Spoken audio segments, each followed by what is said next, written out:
Você vai ver agora a repercussão do caso dos irmãos gêmeos que vão ter que pagar pensão alimentícia para uma criança. O juiz tomou a decisão porque o teste de DNA não comprovou qual deles é o verdadeiro pai. Foi no Fórum de Cachoeira Alta, a 360 quilômetros de Goiânia, que saiu a decisão. A mãe entrou na justiça pedindo a investigação e reconhecimento de paternidade em 2017. A mulher indicou para fazer o teste de DNA um homem com quem ela afirmou ter se relacionado na época em que engravidou. Mesmo com o resultado positivo, ele negou a paternidade e alegou que o pai era o irmão gêmeo dele, que foi obrigado a fazer o exame. O resultado também deu positivo, já que os dois são univitelinos e têm o mesmo DNA. Mas embora existam 2 exames atestando a paternidade de ambos, os gêmeos negam. O juiz afirma que não foi possível saber com segurança qual dos 2 irmãos manteve relações sexuais com a mãe da criança, tornando impossível concluir a paternidade de apenas um dos réus. Assim, o juiz optou por reconhecer a multiparentalidade, que é quando se estabelece vínculo do filho com mais de um pai ou mais de uma mãe. Nos livros na doutrina e na jurisprudência eu não encontrei nenhum caso similar. Essa decisão teve como parâmetro atender o melhor interesse da criança. O juiz determinou também que os 2 paguem pensão alimentícia e condenou os réus a arcarem com a metade das despesas médicas, farmacêuticas, odontológicas, escolares, roupas e calçados da criança. Se a criança não vai ter, né, o amor ou a afetividade do pai, pelo menos a obrigação alimentar, né, que é o mínimo que eles podem oferecer. Outro assunto agora, skatistas reclamam da falta de manutenção da única pista de skate de Novo Gama. A construção tem mais de 18 anos e nunca passou por nenhuma reforma. Consequência disso, tem esportista correndo risco. Dá só uma olhada. Habilidade, velocidade e perigo também. Para cair num desses buracos tá fácil, difícil é conseguir desviar. E as manobras ficam ainda mais arriscadas. Essa mureta de segurança está quebrada, como vocês podem ver, tá feia, sem pintura, sem nada, descaso total. Buracos, a lixeira que tinha aqui foi arrancada, eu não sei por quem. Vocês podem ver a rampa, tem um buraco no meio do drop. Quem dropar aqui distraído pode passar a rodinha e cair direto no chão. Acidente feio. A pista de skate de Novo Gama está ruim e com vários problemas de infraestrutura. A construção é de 2001 e também está fora dos padrões das pistas atuais. Além de ser uma área de lazer, aqui treinam atletas que representam Novo Gama em competições estaduais e até nacionais. Essa daqui é a única pista de skate da cidade, ou seja, um único lugar onde esses atletas têm para se preparar. Eu vou conversar agora com o Flávio, ele frequenta a pista aqui desde o comecinho, né, Flávio? Correto. E você estava me dizendo que apoio do poder público durante todo esse tempo não tem, né? Infelizmente não. A gente já tentou por vários anos reformas e tal, em outros poderes, né? Quando teve outras gestões à frente do município. Nessa gestão atual também, então a gente nunca tem uma resposta, nunca tem uma eficácia deles. Então, assim, a gente fica chateado porque a gente vê o skate hoje se tornando um esporte olímpico e você não ter uma pista para você praticar o esporte que você ama, que você curte, que para uns pode ser um hobby e tal. Então a gente fica triste de ver ela no descaso com o qual ela se encontra, cheia de buracos, toda, né? Você vê que todos os buracos que estão aí foi a gente que botou a mão na massa, que tentou consertar. A gente precisa de um local adequado, né, para a gente treinar, praticar e poder representar melhor o nosso município. São os próprios esportistas que fazem a manutenção da pista, mas não tem sido o suficiente. Mas se depender desses atletas, vontade de conseguir uma quadra melhor não vai faltar. O skate pra gente é tudo, é o nosso esporte, é o nosso lazer, nossa diversão, nossas risadas, nossos amigos. Bom, é amor, skate por amor, independente de tudo. Falta incentivo. Incentivo. A gente ainda não teve uma resposta sobre esse problema, mas vamos continuar acompanhando a situação desses skatistas lá de Novo Gama. E olha só, falar sobre Enem agora, quem pretende fazer o Exame Nacional do Ensino Médio precisa ficar atento com os prazos e com as novidades. E para falar com a gente sobre esse assunto, a gente recebe aqui no estúdio do J1 a Patrícia Carvalho. Patrícia, obrigado por ter vindo mais uma vez. Olá, Anderson. Para falar sobre o Enem com a gente. Vamos começar falando aqui, está vencendo o prazo para quem quer pedir a isenção da taxa, não é isso? Isso, até dia 10. Até dia 10, então o que a pessoa precisa fazer? A pessoa tem que, primeiro, ela tem que conhecer o portal do INEP, né? Onde ele entra e tem a classificação da página do participante. Ali ele vai ter todas as informações, o cronograma, com todas as informações cabíveis para quem quer participar. E em relação à taxa em si, ele tem que ter o pré-requisito, que são alunos que estão em 2019 terminando o último ano, né, do ensino público, aqueles que já concluíram todo o ensino médio na rede pública e foram bolsistas integrais do ensino privado.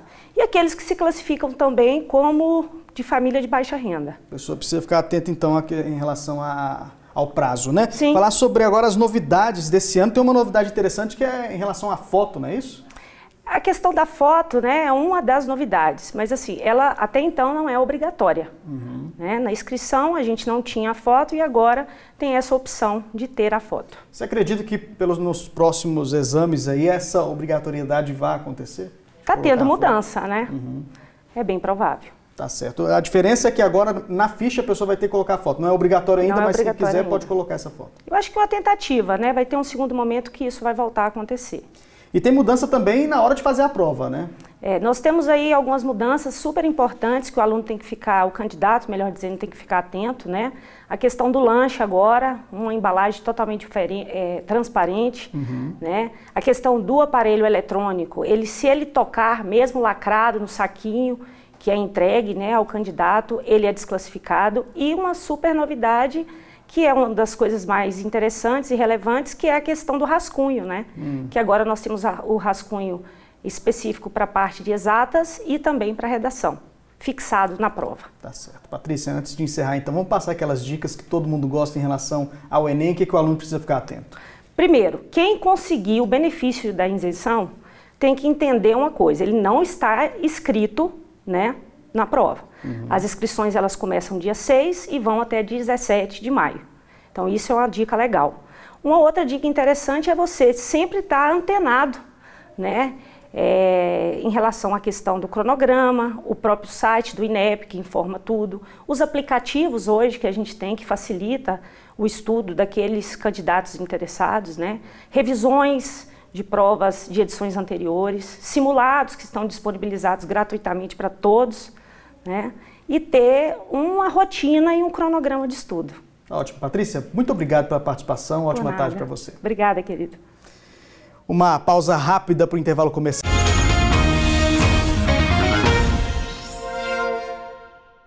Estamos de volta com o J1. Nós falamos há pouco sobre a situação do Parque Estrela d'Alva 9. A administração do Jardim Ingá informa que o Parque Estrela d'Alva 9, o maior bairro do distrito lá do Ingá, aguardava obras de infraestrutura há mais de 50 anos. Ele terá o maior volume de obras da atual gestão. De acordo com essa nota, já foram asfaltados mais de 40 mil metros quadrados e existe um trabalho para pavimentar todas as ruas do bairro. A gente espera que isso seja feito de fato e eu peço aos moradores que monitorem. Se isso não acontecer, a gente volta para mostrar como é que está a situação por lá. E a gente fala agora de saúde. Nessa época do ano, muita gente sofre com doenças respiratórias. A gente vai mostrar agora na reportagem que a prática da natação pode amenizar esses problemas. O outono, tempo bonito de se ver, pena que a estação vem acompanhada de alguns sintomas desagradáveis.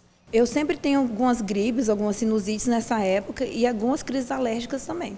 De um espirro à sinusite, gripe. Segundo esta pediatra, as doenças respiratórias são responsáveis por 70% das consultas médicas. Cerca de 70% das consultas ao pronto-socorro ou ao pediatra, elas são de causa dessas infecções de vias respiratórias. Gente, não tem jeito. Nessa época do ano, com os dias mais frios, as doenças respiratórias aumentam. A bronquite e a asma, por exemplo, atingem cerca de 20% da população, segundo a Organização Mundial de Saúde. Quem tem crianças em casa sabem como elas sofrem, né? A natação pode ser uma aliada e tanto. Toda a natação ela tem vários benefícios. Trabalhar o cardiorrespiratório, trabalha o psicomotor das crianças, cognitivo, físico. Além de ser uma atividade lúdica, onde que a gente também trabalha bastante socialização entre elas. Quem vê o Arthur assim, se divertindo, nem imagina que há um ano o garoto tinha várias crises de falta de ar por causa da bronquite. Dentro de um ano que a gente está na natação, nunca mais ele teve, né? Então dá para perceber bem que não teve mais crises. Era só o tempo mudar que a pequena Luísa também sofria com febre e coriza. Diminuiu bastante a recorrência em relação à gripe, né? E a natação ajudou essa formação da imunidade dela. Então, assim, com essa mudança de clima, que no centro-oeste é muito ruim, né? Tem essa quebra frio, quente, chuva. Então, assim, depois desse um ano que ela fez natação, diminuiu bastante mesmo. Mas não é só a natação que pode amenizar os sintomas das doenças deste período. A doutora Ana dá algumas dicas que podem ser feitas em casa. Então, o ideal seria lavar bem as mãos, evitar os lugares muito aglomerados, como shoppings, creches. A mamãe que tem o filho doente, não mandar ele para a escola, né? Então, para estar ajudando ali nesse sentido e tentar limitar o contato da criança com quem já está com os sintomas, né? E a gente fala agora sobre um encontro internacional que discute a criação de cão-guia, um companheirão que facilita muito a vida de cegos e de quem não enxerga bem, né? São animais que precisam de um treinamento especial, como a gente vai ver agora na reportagem. Eles são comumente conhecidos como o melhor amigo do homem, mas esses aqui são mais que especiais. Eles se tornaram os olhos de quem não pode mais enxergar. Os cães-guia de Urutaí são destinados aos deficientes visuais tanto de Goiás quanto de Brasília. 4 animais já estão preparados para serem guias, mas até chegar nessa fase são 2 anos de preparação. Desde quando são filhotinhos, eles recebem estímulos específicos. O processo de formação do cão-guia passa pelas etapas de socialização, treinamento e adaptação. A primeira delas é a de socialização, onde o cachorro vai ser levado para todos os ambientes sociais possíveis, como a academia, shoppings, laboratórios, a fim que ele tenha um conhecimento sobre a realidade do que ele vai viver junto ao deficiente visual. E somente depois é que ele vem para essa etapa de treinamento, onde ele recebe todas as instruções do adestrador sobre questões de virar à esquerda, à direita, parar diante de obstáculos e até mesmo conseguir acompanhar a velocidade do deficiente visual. A gente tem aqui calçadas, a gente tem aqui obstáculos aéreos, a gente tem escada que o cão é obrigado a parar para o cego tatear e ele vê que é um degrau e ele descer. E aí a gente tenta dificultar ao máximo para o cachorro aprender, né, a desviar desses obstáculos. A relação de confiança entre o cão e o homem tem que ser total e recíproca, mas construir esse sentimento não é fácil. O cão é ele soltar a bengala, que é uma coisa que ele já está acostumado, para ele acreditar no outro processo que é o cão. Então esse cego passa a vir para cá, ele passa aqui 3 semanas com a gente, treinando, aprendendo a utilizar o cão, e depois a gente passa 1 semana na casa fazendo o trajeto do usuário. Cego há 11 anos, o Roberto encontrou no Dexter o que ele havia perdido. Era bem difícil no começo, bem difícil, principalmente a questão de travessia de ruas. Agora, a partir do momento que você começa repetidamente a fazer todas as atividades com o cão, a adaptação, você vai começando a construir esse novo relacionamento. Hoje, 3 anos depois da adaptação terminada, da dupla ter sido formada, nós somos um só. Apesar de serem dóceis, né, não se deve brincar com o cão-guia e muito menos oferecer qualquer petisco. Ele está a trabalho, né, super concentrado e não deve se distrair. Outro detalhe, tem uma lei de 2015 que diz que a pessoa com deficiência visual que precisa de um cão-guia tem o direito de entrar e permanecer com o animal em todos os locais públicos ou privados de uso coletivo. Isso inclui aí restaurantes, táxis, ônibus e também supermercados. O J1 termina aqui, na sequência tem o Globo Esporte. Ótima tarde para você, até amanhã.